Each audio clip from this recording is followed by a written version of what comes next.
लोकसभा चुनाव के बाद बिहार में राज्यसभा की 2 सीटें खाली हुई हैं।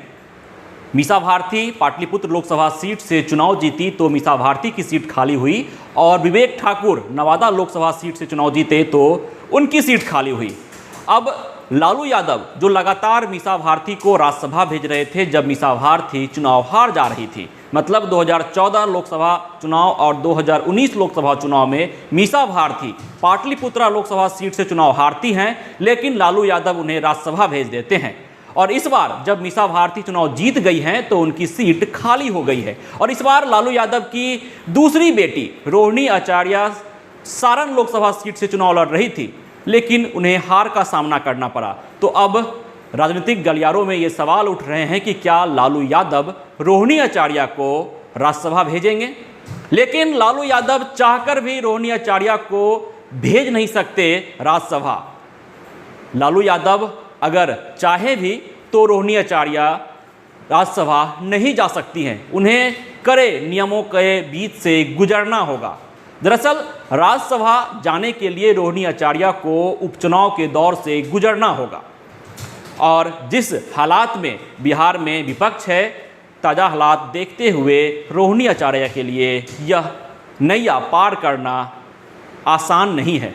2 सीटें खाली हुई है और 1 सीट पर दावेदार रोहिणी आचार्य हैं, क्योंकि लालू यादव उस सीट पर लगातार अपनी बड़ी बेटी मीसा भारती को भेजते रहे हैं। लेकिन मीसा भारती इस बार लोकसभा पहुंच चुकी हैं, और रोहिणी आचार्य जो पहली बार चुनावी मैदान में उतरी थी लेकिन हार का सामना मिला, तो अब यह सवाल है कि क्या लालू यादव उन्हें राज्यसभा भेजेंगे।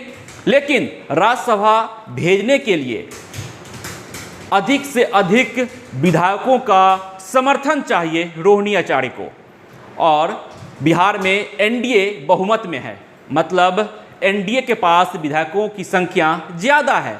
लिहाजा रोहिणी के फेवर में, रोहिणी के समर्थन में विधायकों की संख्या कम देखी जाएगी, और अगर ऐसा होता है तो रोहिणी आचार्य राज्यसभा नहीं पहुंच पाएंगी।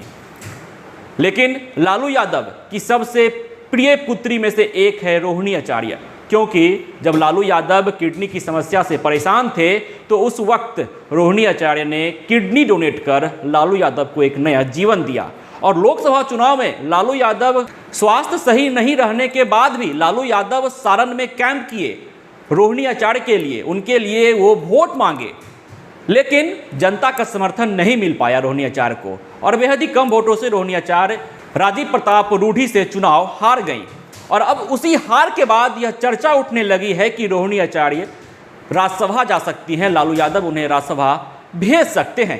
लेकिन राज्यसभा जाने के लिए रोहिणी आचार्य को अधिक से अधिक विधायकों का समर्थन चाहिए, लेकिन बिहार में एनडीए बहुमत में है, एनडीए के पास विधायकों की संख्या ज़्यादा है। लिहाजा रोहिणी आचार्य के लिए यह नैया पार करना बेहद ही मुश्किल है। मतलब साफ है कि लालू यादव चाहकर भी अपनी सबसे प्रिय पुत्री रोहिणी आचार्य को राज्यसभा नहीं भेज सकते हैं।